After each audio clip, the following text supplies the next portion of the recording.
Naging panauhing pandangal po si Pangulong Aquino sa unveiling ng dedication marker ng ELJ Communication Center kanina. Tama yan. At kasabay po niyan, inilunsad din ang bagong Christmas Station ID ng ABS-CBN na ang tema ngayong taon ay pag-asa para sa bawat Pilipino. Yan ang ating patok na balita. Pinangunahan ni Pangulong Noynoy Aquino ang unveiling ng ELJ Communication Center dedication marker kanina. Along with your different foundations, for being a partner, a kapamilya in ensuring progress in our country. May this center remain committed in producing programs through your brilliant artists, workers, and leaders that will continue to enlighten today and tomorrow's Filipinos.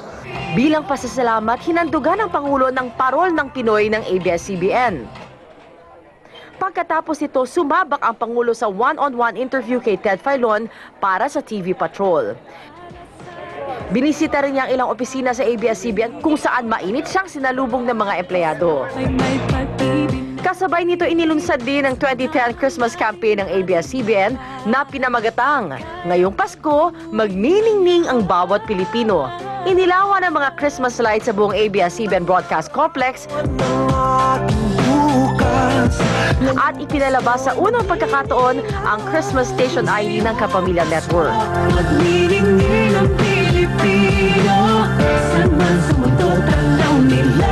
Ang tema ngayong taon, pag-asa para sa bawat Pilipino.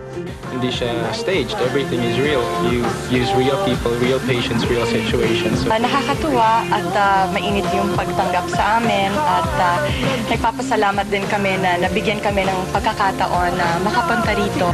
Pagbibigay pugay din ito sa mga Pinoy na gumagawa ng pangalan sa ibang bansa, gaya ni na Arnel Pineda, Charisse at Philippine Homeless World Cup Team.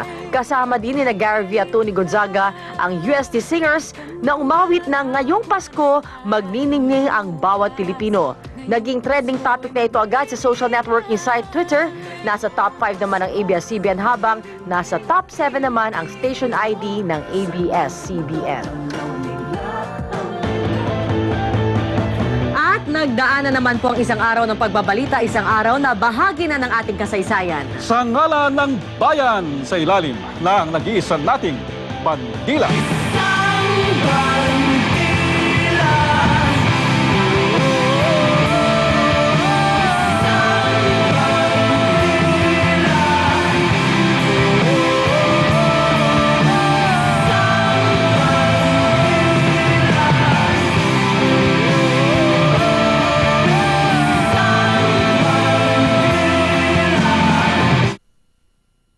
Nagtitiwala